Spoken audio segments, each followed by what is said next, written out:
శ్రీ మహాగణాధిపతయే నమః. శ్రీమాత్రే నమః. మాచిరాజు భక్తి ప్రేక్షకులందరికీ నమస్కారం. జూలై 4వ తేదీ శనివారం నవగ్రహాలలో శుక్రుడు కర్కాటక రాశిలో నుంచి సింహరాశిలోకి ప్రవేశిస్తున్నాడు. అంటే శుక్రుడి సింహ సంక్రమణం జరుగుతోంది. ఈ శుక్రుడి సింహ సంక్రమణం రాత్రి 7:18 జరుగుతోంది. అలా సింహరాశిలోకి వచ్చిన శుక్రుడు మళ్ళీ ఆగస్టు 1వ తేదీ ఉదయం 9:33 కన్యారాశిలోకి మారతాడు. అంటే జూలై 4 శనివారం నుంచి ఆగస్టు 1వ తేదీ ఉదయం వరకు శుక్రుడు సింహరాశిలోనే ఉంటాడు. సింహరాశిలో ఉన్నటువంటి శుక్రుడు ద్వాదశ రాశులలో కొన్ని రాశులకి అనుకూల ఫలితాలను కలిగింపజేస్తాడు, కొన్ని రాశులకి వ్యతిరేక ఫలితాలను కలిగింపజేస్తాడు. ద్వాదశ రాశులలో శుక్రుడు ఏ రాశులకు అనుకూల ఫలితాలు ఇస్తాడు, ఏ రాశులకు వ్యతిరేక ఫలితాలు ఇస్తాడు, అనుకూల ఫలితాలు వచ్చే రాశుల వాళ్ళు ఆ అనుకూల ఫలితాలు ఇంకా పెంచుకోవటానికి, వ్యతిరేక ఫలితాలు వచ్చే రాశుల వాళ్ళు ఆ వ్యతిరేక ఫలితాలు తగ్గింపజేసుకోవటానికి శుక్రుడికి సంబంధించినటువంటి ఎలాంటి శక్తివంతమైన పరిహారాలు చేసుకోవాలో, శుక్రుడి సింహ సంక్రమణం ద్వాదశ రాశులకి ఆగస్టు 1వ తేదీ వరకు సంపూర్ణంగా ఎలాంటి ప్రభావాన్ని కలిగింపజేస్తుందో ఈ వీడియోలో మనం తెలుసుకుందాం. తదుపరి సింహరాశి. సింహరాశి వాళ్ళకి శుక్రుడి సంచారంలో మార్పు వల్ల ఏర్పడే ఫలితాలు పరిశీలిస్తే జూలై 4వ తేదీ శనివారం రోజు శుక్రుడు వాళ్ళ రాశిలోకే అంటే సింహరాశిలోకే రాత్రి 7:18 ప్రవేశిస్తున్నాడు. అలా ప్రవేశించిన శుక్రుడు ఆగస్టు 1వ తేదీ వరకు సింహరాశిలోనే ఉంటాడు. జ్యోతిష శాస్త్ర గోచార గ్రంథాల ప్రకారం జన్మరాశిలోకి ప్రవేశించిన శుక్రుడు పూర్తిగా అనుకూల ఫలితాలను కలిగింపజేస్తాడు. ఏ ఏ విషయాల్లో అనుకూల ఫలితాలు ఇస్తాడు, ఆ అనుకూల ఫలితాలు ఇంకా రెట్టింపు చేసుకోవాలంటే సింహరాశి వాళ్ళు శుక్రుడికి సంబంధించిన ఎలాంటి శక్తివంతమైన పరిహారాలు చేసుకోవాలి, ఈ విషయాన్ని పరిశీలిస్తే జన్మరాశిలోకి వచ్చినటువంటి శుక్రుడు సమయం అంతా కూడా ఆనందంగా గడిపేలాగా ఫలితాన్ని ఇస్తూ ఉంటాడు. అంటే సింహరాశి వాళ్ళు ఆనందంగా కాలాన్ని గడుపుతూ ఉంటారు, నవ్వుతూ తుళ్ళుతూ కాలాన్ని గడుపుతూ ఉంటారు, ఆహ్లాదకరమైనటువంటి జీవనాన్ని కొనసాగిస్తూ ఉంటారు. ప్రధానంగా భోజనం, రుచికరమైనటువంటి విందు భోజనాలు తరచుగా చేస్తూ ఉంటారు. మృష్టాన్న భోజన ప్రాప్తి యోగాన్ని పొందగలుగుతారు. అలాగే విందు వినోదాలతో కాలం గడిపే అవకాశాన్ని సింహరాశి వాళ్ళకి వాళ్ళ రాశిలోకి ప్రవేశించిన శుక్రుడు కలిగింపజేస్తాడు. అలాగే ప్రధానంగా సింహరాశి పురుషులైతే నూతన స్త్రీ పరిచయాల వల్ల మానసికంగా ఉల్లాసాన్ని, మానసికంగా ఉత్సాహాన్ని పొందుతూ ఉంటారు. అలాగే సింహరాశి పురుషులకు కానీ సింహరాశి స్త్రీలకు కానీ జీవిత భాగస్వామితో ఉన్న విభేదాలన్నీ తొలగిపోతాయి. దాంపత్య జీవితంలో సంపూర్ణమైనటువంటి మధురిమను సింహరాశి స్త్రీ పురుషులు పొందగలుగుతారు. అలాగే ధనలాభం కూడా చాలా బాగుంటుంది. రకరకాల మార్గాల్లో ధనాన్ని సంపాదించడానికి చేసే ప్రయత్నాలు సింహరాశి స్త్రీ పురుషులకు చాలా చక్కగా అనుకూలిస్తాయి. ఊహించిన దానికంటే ఎక్కువ ధనలాభం పొందుతారు. అలాగే స్త్రీ పరిచయాల వల్ల ప్రయోజనాలు కూడా ఉంటాయి. స్త్రీల యొక్క సహాయ సహకారాలు లభిస్తాయి. సింహరాశి పురుషులైనా సింహరాశి స్త్రీలైనా ఇతర స్త్రీల యొక్క సహాయ సహకారాల వల్ల ధనలాభాన్ని, వస్తులాభాన్ని పొందే యోగం చాలా ఎక్కువగా ఉంది. అంతేకాకుండా స్త్రీ జనాకర్షకులుగా సింహరాశి పురుషులు ఈ సమయంలో ఉండటానికి కూడా అవకాశాలు చాలా ఎక్కువగా ఉన్నాయి.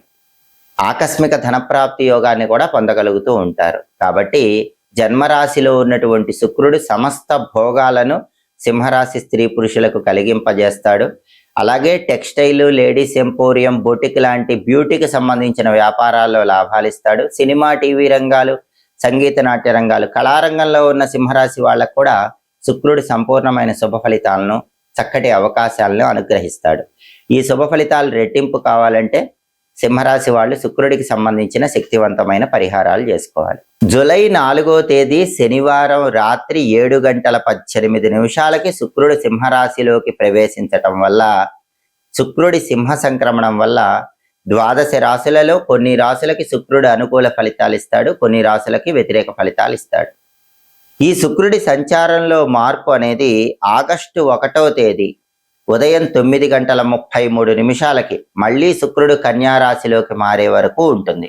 అంటే జూలై 4 నుంచి ఆగస్టు 1 ఉదయం వరకు కొన్ని రాశులకు శుక్రుడు అనుకూల ఫలితాలు ఇస్తాడు, కొన్ని రాశులకి శుక్రుడు వ్యతిరేక ఫలితాలు ఇస్తాడు. అనుకూల ఫలితాలు రెట్టింపు చేసుకోవటానికి, వ్యతిరేక ఫలితాలు తగ్గింపజేసుకోవటానికి ద్వాదశ రాశుల వాళ్ళు శుక్రుడికి సంబంధించిన శక్తివంతమైన పరిహారాలు చేసుకోవాలి. ఈ సమయంలో వచ్చే శుక్రవారాలు ఎవరైతే గోమాతకు నానబెట్టిన అలసందలు అంటే బొబ్బర్ల ఆహారంగా తినిపిస్తారో వాళ్ళు శుక్రుడి సంపూర్ణమైన అనుగ్రహాన్ని పొందుతారు. అలాగే జూలై 4 నుంచి ఆగస్టు 1 మధ్యలో వచ్చే శుక్రవారాల్లో శుక్రహోరలో బొబ్బర్లు దానం ఇచ్చుకోవాలి. అంటే ఉదయం 6 నుంచి 7 మధ్యలో కానీ, మధ్యాహ్నం 1 నుంచి 2 మధ్యలో కానీ, రాత్రి 8 నుంచి 9 మధ్యలో కానీ కేజింబావు అలసందలు దానం ఇచ్చుకోవాలి. అప్పుడు కూడా శుక్రుడు వ్యతిరేక ఫలితాలు పోగొట్టి అనుకూల ఫలితాలు ఇంకా రెట్టింపు చేస్తాడు. అలాగే జూలై 4 నుంచి ఆగస్టు 1 మధ్యలో వచ్చే శుక్రవారాలు ఉపవాసం ఉంటే కూడా శుక్రుడు అనుగ్రహాన్ని కలిగిస్తాడు. ఉపవాసం ఎలా ఉండాలి? పగలు ఉపవాసం ఉండాలి, పాలు పళ్ళు స్వీకరిస్తూ ఉపవాసం ఉండాలి. రాత్రికి పాలతో చేసిన పాయసం మాత్రమే తినాలి, వేరే ఇతర ఆహార పదార్థాలు తినకూడదు. ఇది శక్తివంతమైన శుక్ర ఉపవాసం అంటారు. ఇలాంటి ఉపవాసం ఉంటే కూడా నవగ్రహాల్లో శుక్రుడు తన అనుగ్రహాన్ని కలిగింపజేస్తాడు. అలాగే జూలై 4 నుంచి ఆగస్టు 1 మధ్యలో వచ్చే శుక్రవారాలు లలిత అమ్మవారిని పూజిస్తే కూడా శుక్రుడు విశేషంగా యోగిస్తాడు. ఎందుకంటే శుక్రుడికి అధిష్టాన దైవం లలిత అమ్మవారు అని జ్యోతిష శాస్త్రంలో చెప్పారు. అందుకే ఈ సమయంలో వచ్చే శుక్రవారాలు లలితా సహస్రనామ స్తోత్రాన్ని వింటే మంచిది, లేదా పఠిస్తే మంచిది. అవన్నీ చేయలేకపోయినా శ్రీమాత్రే నమః అనే మంత్రాన్ని జపించినా కూడా సంపూర్ణంగా శుక్రుడి అనుకూలత ఏర్పడుతుంది. దాంతోపాటుగా ఓం శ్రీ రాజమాతంగ్యై నమః ఈ మంత్రాన్ని కూడా ఈ సమయంలో వచ్చే శుక్రవారాలు కనీసం 21 సార్లు జపిస్తే శుక్రుడి వల్ల వచ్చే అన్ని వ్యతిరేక ఫలితాలను కూడా అనుకూల ఫలితాలుగా మార్చుకోవచ్చు. అలాగే జూలై 4 నుంచి ఆగస్టు 1 మధ్యలో వచ్చేటటువంటి ఏదైనా ఒక శుక్రవారం రోజు ఒక అరిటాకులో బియ్యం ఉంచి, తెల్లటి వస్త్రాలుంచి, సెంటు బాటిల్ ఉంచి, కుంకుమ పువ్వు ప్యాకెట్ ఉంచి యువ బ్రాహ్మణుడికి శుక్రవారం మధ్యాహ్న సమయంలో వీటిని దానం ఇవ్వాలి. దీనివల్ల కూడా శుక్రుడి సింహ సంక్రమణం ద్వాదశ రాశుల వారికి సంపూర్ణమైన శుభ ఫలితాలను కలిగింపజేస్తుంది. అలాగే శుక్రుడికి ప్రియమైన స్నానాన్ని కూడా ఈ సమయంలో వచ్చే శుక్రవారాలు చేస్తే మంచిది. శుక్రుడికి ప్రియమైన స్నానం ఏంటంటే స్నానం చేసే నీళ్ళల్లో కొద్దిగా సెంటు కలుపుకొని తెల్లటి పుష్పాలు కొన్ని నీళ్ళల్లో వేసి ఆ నీళ్లతో ఈ సమయంలో వచ్చే శుక్రవారాలు స్నానం చేయాలి. దీన్ని శుక్రుడికి ప్రియమైన స్నానంగా జ్యోతిష శాస్త్రంలో చెప్పారు. దీనివల్ల కూడా శుక్రుడిచ్చే వ్యతిరేక ఫలితాలన్నీ తొలగింపజేసుకొని అనుకూల ఫలితాలను పొందవచ్చు. అలాగే లలిత అమ్మవారి ఆలయంలో ధ్వజస్తంభం దగ్గర ఈ సమయంలో వచ్చే శుక్రవారాలు దీపం పెడితే కూడా సంపూర్ణంగా శుక్రుడిచ్చే వ్యతిరేక ఫలితాలను అధిగమించి అనుకూల ఫలితాలను సిద్ధింపజేసుకోవచ్చు. అలాగే శుక్రుడి సింహ సంక్రమణం సంపూర్ణంగా యోగించాలంటే జూలై 4వ తేదీ నుంచి ఆగస్టు 1 మధ్యలో వచ్చేటటువంటి శుక్రవారాలు అమ్మవారి ఆలయంలో రాహుకాలంలో దీపం పెడితే కూడా విశేషమైన శుభ ఫలితాలు చేకూరుతాయి. ఒకవేళ శుక్రవారం రాహుకాలంలో అమ్మవారి ఆలయ ప్రాంగణంలో దీపాలు వెలిగించడం వీలు కాకపోతే మీ ఇంటి ఆవరణలో తులసి కోట దగ్గర రాహుకాల దీపాలు వెలిగించుకోండి. దానివల్ల కూడా శుక్రుడి సంపూర్ణమైన అనుగ్రహానికి ప్రతి ఒక్కరూ సులభంగా పాత్రులు కావచ్చు. అలాగే లలితా అమ్మవారికి కుంకుమార్చన చేస్తే కూడా అద్భుత ఫలితాలు కలుగుతాయి.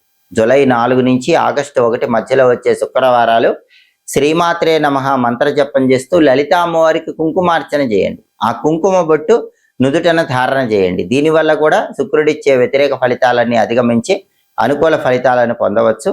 అలాగే ప్రధానంగా ఎవరైనా సరే శుక్రుడు విశేషంగా యోగించడం ద్వారా పనుల్లో ఆటంకాలు తొలగింపజేసుకోవాలంటే జూలై 4 నుంచి ఆగస్టు 1 మధ్యలో వచ్చే శుక్రవారాలు పని మీద బయటికి వెళ్ళేటప్పుడు 1 స్పూన్ పెరుగు, కొద్దిగా తేనె, కొంచెం పంచదార వీటిని నోట్లో వేసుకొని కార్యనిమిత్తమై బయటికి వెళ్ళండి. అలా చేయటం ద్వారా సంపూర్ణంగా శుక్రుడి అనుగ్రహానికి ప్రతి ఒక్కరూ సులభంగా పాత్రలు కావచ్చు. ఈ పరిహారాల్లో ఏ పరిహారాలైనా సరే ఈ సమయంలో వచ్చే శుక్రవారాలు పాటించండి. శుక్రుడిచ్చే వ్యతిరేక ఫలితాలు పోగొట్టుకొని అనుకూల ఫలితాలు సిద్ధింపజేసుకోండి.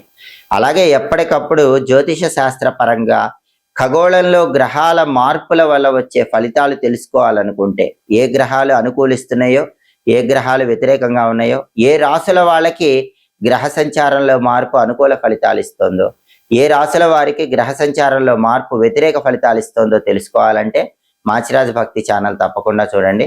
మా వీడియోస్ మీకు నచ్చినట్లయితే మా ఛానల్ లైక్ చేయండి, కామెంట్ చేయండి. మా ఛానల్ వీడియోస్ 10 మంది మిత్రులకు షేర్ చేయండి.